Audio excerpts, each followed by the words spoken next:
It sounds obvious that the best way to achieve something is to try harder, take control, and force events in the direction you want them to go. Daoism says almost the opposite. The idea of Wu-Wei suggests that some of our most effective actions happen when we stop forcing and learn to work with the natural flow of events.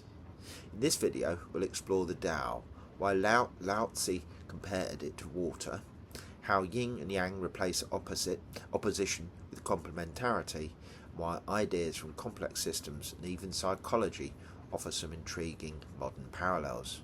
And by the end, we'll ask whether sometimes the most effective form of control is knowing when not to control at all. And talking of control, I'm not sure if you can hear the background, but it's absolutely pouring down here at last. So this is part 61 in the video series. It's the last part in chapter 9, relational reality and systems thinking. So we'll have a little summary at the end of the chapter as well. So section 58, the Tao, following the way, Wu-Wei and balance. If Buddhism gives us dependent origination, the vision that everything arises through causes and conditions, Daoism gives us the sense of how to live inside that flow. The Tao is one of the most elusive yet powerful ideas in human thought. It literally means the way, but it is not a path that you can mark on a map. It is the natural order, the unfolding process of reality itself, the rhythm of things. The Tao Te Ching, attributed to Laozi, Li Er, in around 500 BCE, opens with a warning. The Tao that can be spoken is not the eternal Tao. Already we are disarmed. The very act of defining the Tao misses its essence.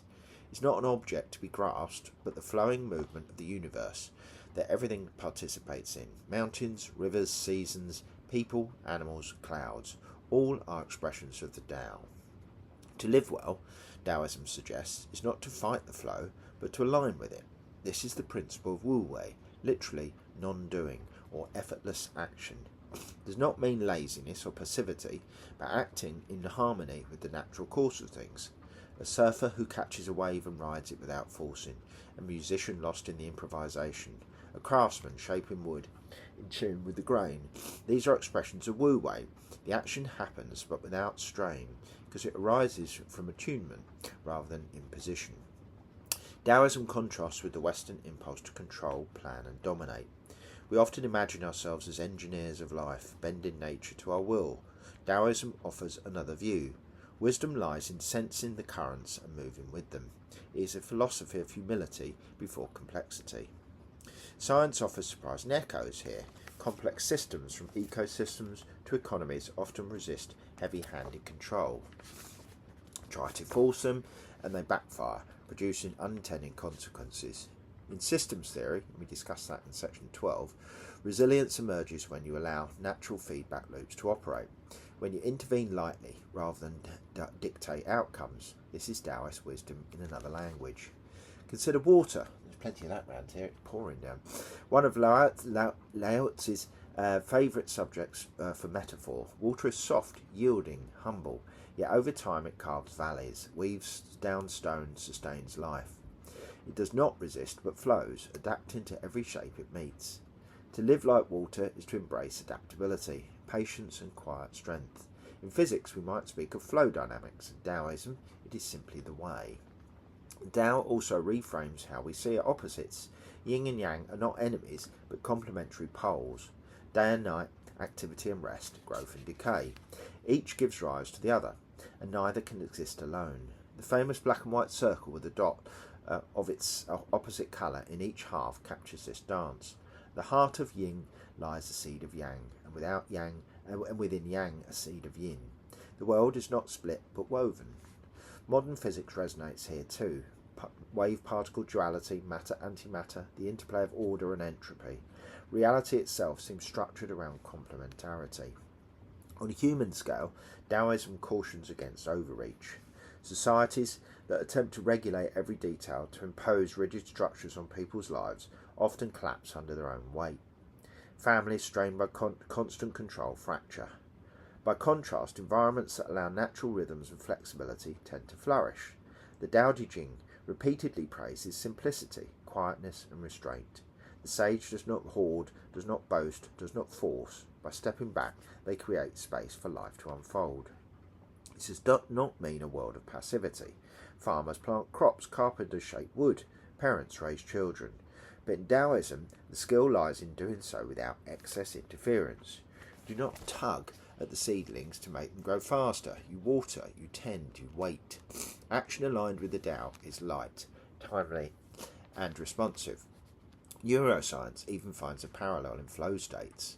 When athletes, artists, or thinkers describe being in the zone, brain scans show decreased activity in the prefrontal cortex, the part of the brain responsible for self-monitoring and control. With the inner critic quiet, action flows more smoothly and effectively.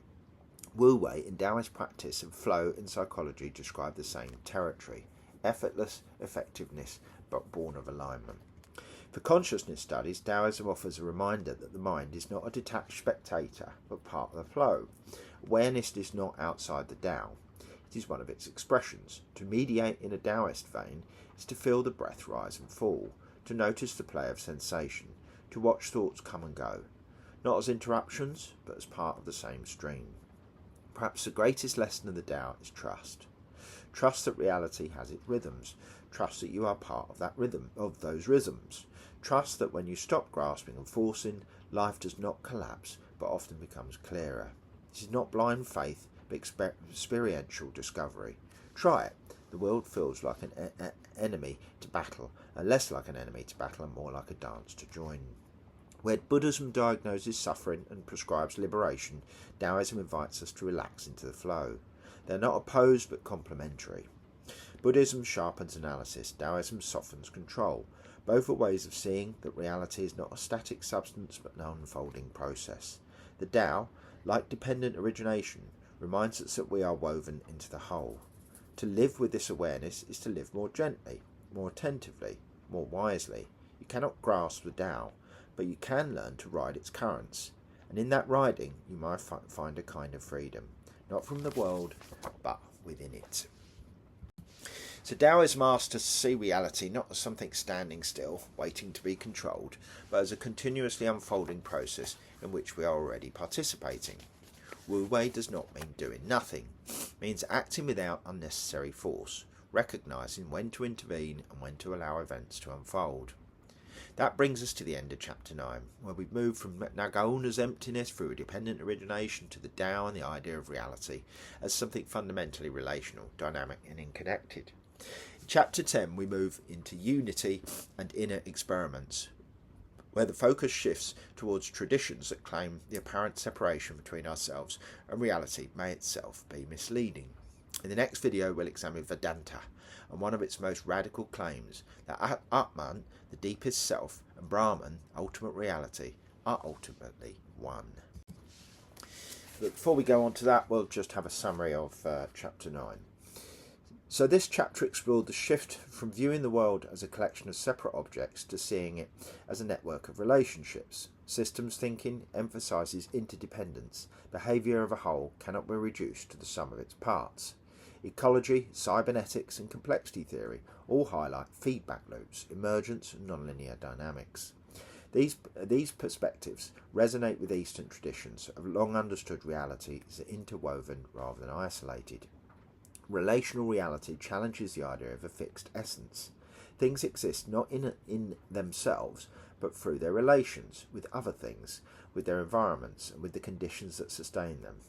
This view aligns with Nakayuna's Buddhist notion of emptiness, with Taoist interplay of yin and yang, with modern insights into complex adaptive systems. Next chapter turns inward. Chapter 10 explores unity and inner experiments, asking how traditions of meditation, contemplation and altered states seek direct experience of interconnectedness. Where chapter 9 describes relational reality in theory, chapter 10 investigates how it can be known in practice through experiments within consciousness itself.